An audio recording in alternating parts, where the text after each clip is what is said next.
Yeah, this is Shawn Estes, and I'm at the Willie McCovey Golf Classic. Welcome back to another episode of the Jim on Base Show. We're here at Harding Park with the great Shawn Estes. And Shawn, it's good to see you. Thanks for coming back on the show. Of course, man. Thanks for having me. The great Shawn Estes, huh? I appreciate that. That's a little bit of an overstatement, but yeah, we'll go with it. Well, we're all in a good mood. We're here at the Willie McCovey Golf Classic, and I'm curious, you're retired, obviously, so what keeps you coming around and supporting the Junior Giants? It must be important to you. Well, I mean, I played here for 6 years. The community fund was around back then, and Junior Giants was up and running, and they do great things in the community. So I think as a player, anytime you can actually give back to your community and support, what they do, and what they do is some great things. Obviously, they build some ballparks for kids to go. They have a glove drive where they provide gloves to go out and actually play baseball. So I'm on board, man. Anytime I get a chance to do something for the community fund, I've always been willing and able. I was someone that lived here in San Francisco my whole career. Well, not my whole career, but while I played for San Francisco in the off season, so there was always stuff to do, right? And there's nothing better than giving back, man. It makes you feel good. I mean, there might be times where you're tired, or you don't want to, you don't want to see people or talk to people. But as soon as you do it, you always feel pretty good about yourself and good about what you're doing. So we have a platform to do that. So we do it. Well, it's awesome to see you out here, and as you know, you talk about giving back and just helping other people out. You played on the Giants, like you said, and you're around Willie McCovey, who's a great guy. So what are some memories that you have of Willie?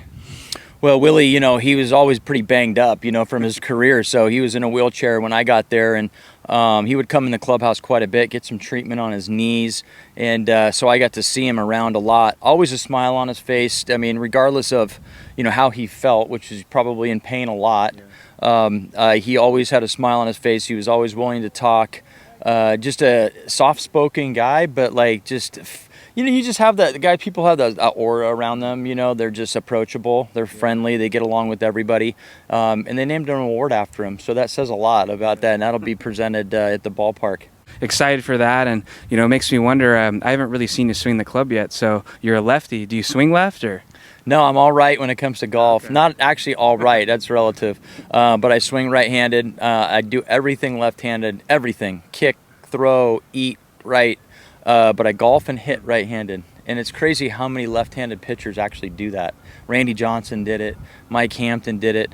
I think you guys remember a guy named Madison Bumgarner. Oh, yeah. He did it for whatever reason. I don't know. It's just something. I don't even think it was something like, especially golf-wise, because there wasn't a lot of left-handed golf clubs laying around. But there wasn't a lot of right-handed golf clubs laying around when I was a kid either. There was no golf clubs. I played baseball before I played golf, and I always swung right-handed.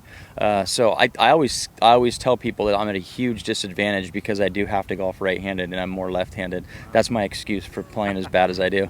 That's a great excuse, and It's always good to have you on too because you're a fellow music lover. So I'm curious, what have you been rocking lately? Do you have any shows coming up or anything? Yeah, actually, I'm listening to the Nationals' new album. I'm pretty eclectic when I listen to my music, or the range that I listen to. But I just enjoy really good music.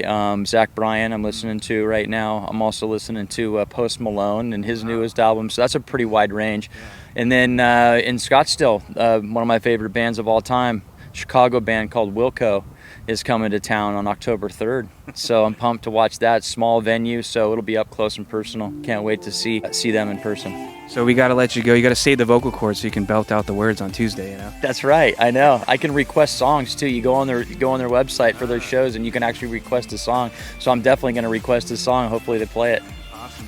Well, Shawn, hope you have a great time at the show. It's good to see you out here in person, and keep kicking some ass on the links. All right. Thanks, Jim.